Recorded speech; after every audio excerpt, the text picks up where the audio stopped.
Okay, wait, why was this already recording? How's it going, guys? Welcome back. Let me show you this monitor. This monitor I've had for a while. This is the Asus ROG Swift PG348Q. When it first launched in 2016, it was just about the best gaming monitor that you could buy on the market. With its 3440 by 1440, 21 by 9 ultra-wide resolution, 100 Hz and G-Sync, it was no wonder this thing was priced at around $1,300 when it first launched. I've been using this monitor for a couple of years now. It's amazing to game on, but why am I talking about this panel that's nearly 2 years old now? Well, just yesterday, a brand spanking new 2019 gaming monitor arrived on my doorstep, and this thing looks so good on paper, and it's been getting so many positive reviews that it actually threatens to replace this panel as my primary gaming display. So that's what we're doing today. We're gonna see if the PG348Q retains its throne, or if its days on my main gaming desk are finally over. Now, where did I put that monitor? It's not here. Okay, I think it's in the garage. Let's go in the garage. Here, LG. This is the LG Ultragear 34GK950F, 34 inches, FreeSync 2. This is great because we now get support for AMD and GeForce cards that are Maxwell architecture or later. So that definitely makes this panel a bit more attractive, whether you're going Team Red or Team Green on the graphics side of things. 144 Hz, this is what I'm most excited about and what could very well tip the scales in LG's favor for me because our ROG Swift monitor maxes out at 100 Hz. And since Hotline 2 is going to be my primary gaming desktop and it's just an absolute beast with the 9900K and dual 2080 Ti's and SLI, we're going to easily blow past the 100 frames per second mark in the majority of titles at 3440 by 1440. It's like a walk in the park. So 144 Hz is definitely appealing and standing out to me as a notable feature over my current display. Nano IPS, this refers to LG's own nanocell technology. It's their own take on IPS. I've reviewed a couple TVs using the same technology, very sharp, wide viewing angles and that sort of thing. And we've got HDR and a bunch of other bells and whistles on this thing that we'll explore in a moment. So let's get this guy in the house and we'll take her out of the box. All right, open this guy up. I should mention that this is currently selling on Amazon for $1,150 US. There's also a G-Sync version of this exact panel, and it looks to be about $50 cheaper on Amazon, but it's a little bit more expensive on Newegg. That being said, it's using an older G-Sync module, actually the same one I think that's in my ROG Swift panel, so it only supports up to 100 Hz, whereas the FreeSync 2 version that we have here, again, 144. Okay, these are accessories. Oh, what is this? Stand. The base of the stand. Oh, big foam coming in. Rest of the stand. And the big daddy himself. Oh yeah, don't drop it. Anything else? That's it. That's all, folks. Thin bezel, actually. All the bezels are uniform. They're all thin and black, whereas our ROG Swift has a bit of a prominent chin. It's a different color. It's gray. It doesn't look bad, but this certainly looks cleaner here on the LG panel. Some other tidbits about this panel while I clean up here. It is featuring a DCI P3 98% color space, which is actually wider than the ROG panel, which I believe is 100% sRGB. The stand is super thin and light, but also looks to be pretty sturdy. I guess we'll verify that once the panel's on. Toolless, completely toolless. Just snaps on.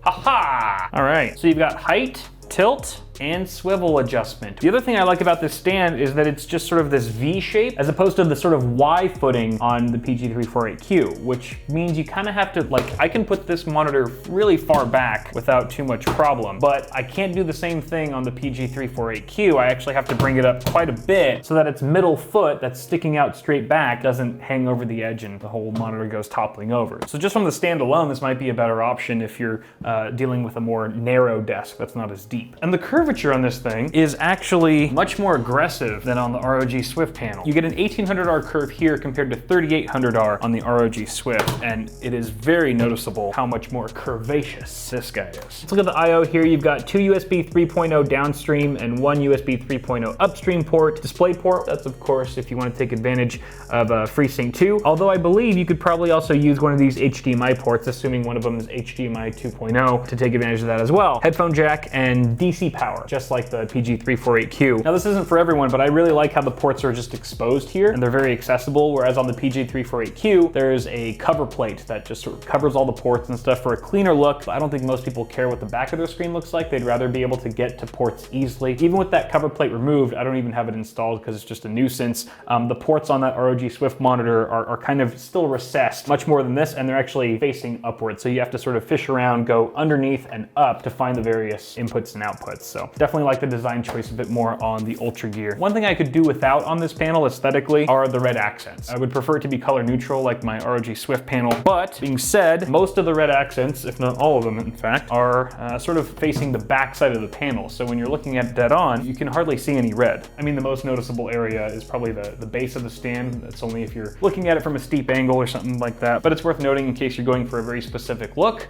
for your setup, and people are going to be able to see the back of your display. All right, let's fire this thing up.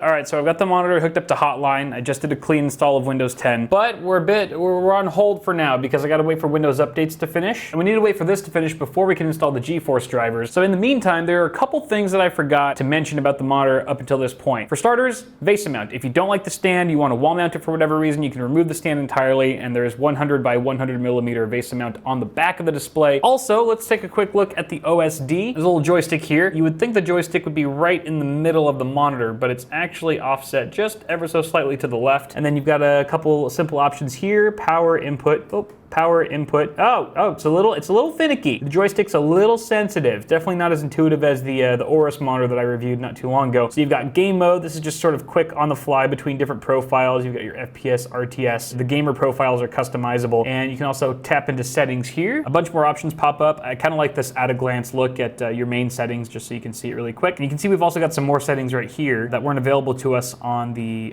sort of on the fly menu that we just saw. And you've got a game adjust section with FreeSync. So you've got basic, extended, black stabilizer, response time, which you can change depending on how much motion is going to be on screen. Speaking of response time, this is a 1 millisecond panel, but that's with the help of motion blur reduction. So it's technically probably closer to 4, 5, maybe 6 milliseconds in reality because it's an IPS display. IPS displays are just not known as being quite as fast as a TN panel, for example, even though they have much higher color reproduction. But with the help of motion blur reduction, you get a seemingly faster and more responsive panel. What else is in here? There's crosshairs. You can put up a crosshair. Let's see. Okay, so you got to exit the OSD for it to apply, but so it's just baked into the monitor. It doesn't take up any system resources, and it's basically an overlay. So you'll be able to have a little cheating crosshair in pretty much any game or application you need. Picture adjust, some standard settings here, nothing too fancy. And lastly, if you're not in the OSD at all, but you move the joystick left or right, you can adjust the headphone volume, assuming you have that plugged in, or brightness if you want to go up and down on the joystick. So but that's it for the OSD. It's super straightforward, no frills. It's obviously not as easy to use or as intuitive as the Aorus monitor that I checked out, which basically functions as a Windows 10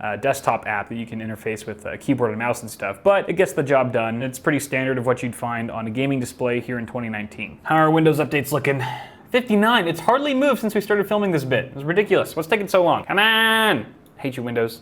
Okay, NVIDIA drivers are installed. We can play some games, but first, I already went to the OSD and enabled FreeSync. Now I'm in the NVIDIA control panel. Gonna switch over to 144 Hertz. Thank you very much. Oh yeah, that's the stuff. Yeehaw! Let's play a game.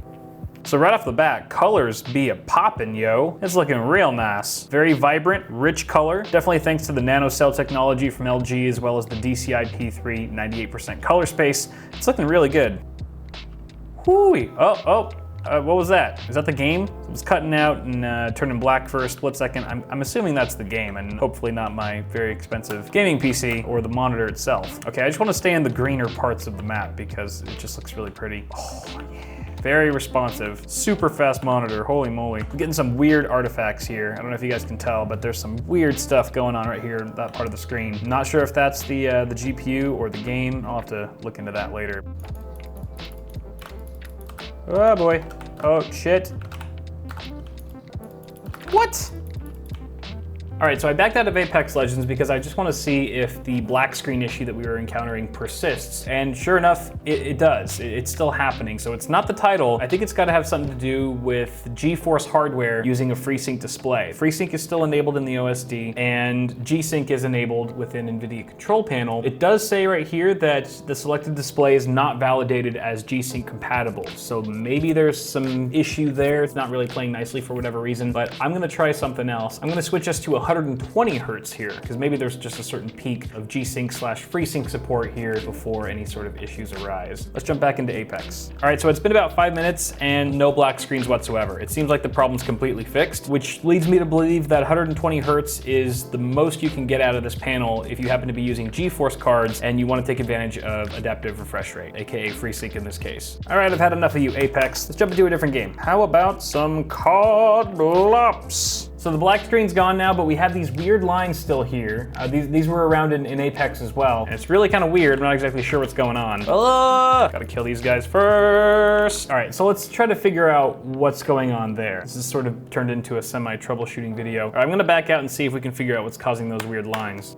Okay, so I have an update. I ran DDU, reinstalled the GeForce drivers. The problem still persists. So then I switched over to the iGPU. I actually plugged the display cable into the motherboard itself, so we're running from the integrated graphics on the 9900K, and still the lines are there. So it has nothing to do with the GPUs or the GeForce drivers. And then I realized that if I have this app in windowed mode and I slide it over, the lines disappear. It's apparently only visible when the application is overlapping this part of the screen. Really weird behavior. So leads me to believe that we may have a defective monitor. It doesn't keep me from continuing on with the video, but it is a bit disappointing, especially because I was getting ready to swap out my ROG Swift panel for this one. It was looking really good up until this moment right now, because this is just not gonna fly. This is unusable. I don't really see the lines unless there's a 3D application open, but I do see some weird artifacting on the taskbar. Yeah, there's definitely something funky going on with the LG panel here, and I guess there's nothing we can do except carry on with the video. I guess we'll jump into one more game. Let's do Shadow of the Tomb Raider. It's also an HDR game, so I'm gonna go ahead and enable HDR on the panel as well. And then we have to go into our Windows display settings, Windows HD Color, and play HDR games and apps. We're gonna enable that. Now remember, when you enable this, it really only benefits you when you actually feed the panel HDR supported content. You shouldn't just enable this and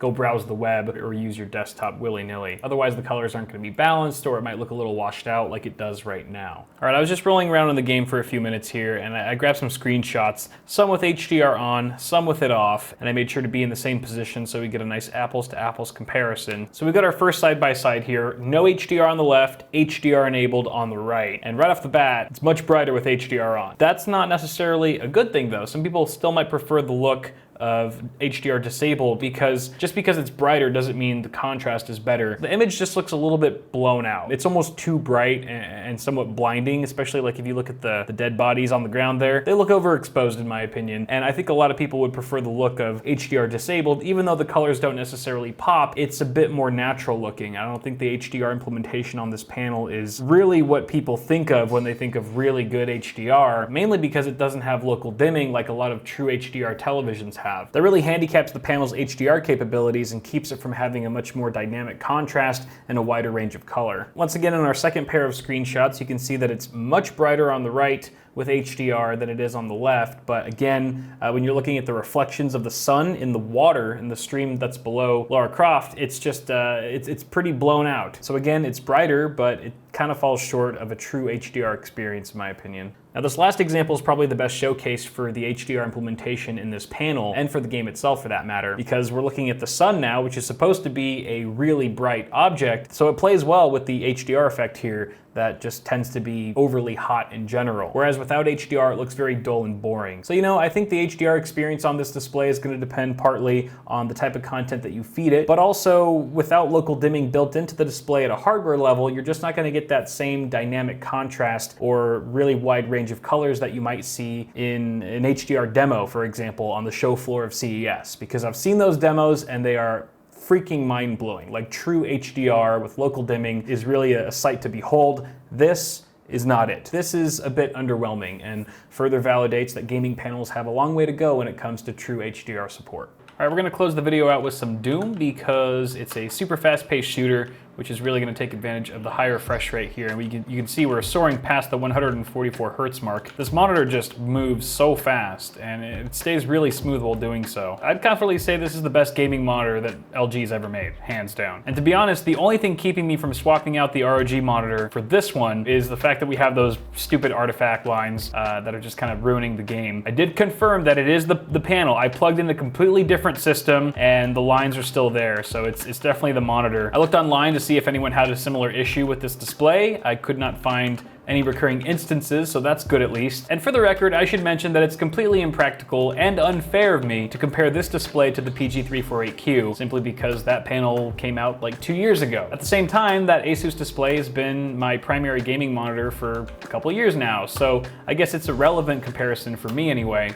The other thing is that they're not too far off in price. $900 for the ROG Swift versus $1,150. These are approximations at the time of filming, but for the money, I would say you get more bang for your buck going with the LG display, assuming it's not defective. You get a more aggressive curve if you're into that sort of thing, higher refresh rate, FreeSync support, so it can actually be used with AMD and NVIDIA GPUs, a wider color gamut, and a smarter stand, in my opinion, that just is designed a bit more practically. As far as downsides go, I would say the HDR experience isn't quite as impressive as you might want it to be, and not everyone's going to be a fan of the black and red color scheme. There's also competing displays out there that have more sophisticated OSDs with a lot more features than this one, but that being said, this is, again, the best gaming display I've ever seen LG put on the market, so props to them for that. I'm looking forward to seeing what they do next. Guys, thank you for watching this video. I'm actually just gonna continue playing games. I don't wanna edit just yet. So thank you for watching. If you enjoyed it, toss a like on the video before you go, get subscribed and all that jazz so you don't miss any more videos coming up really soon.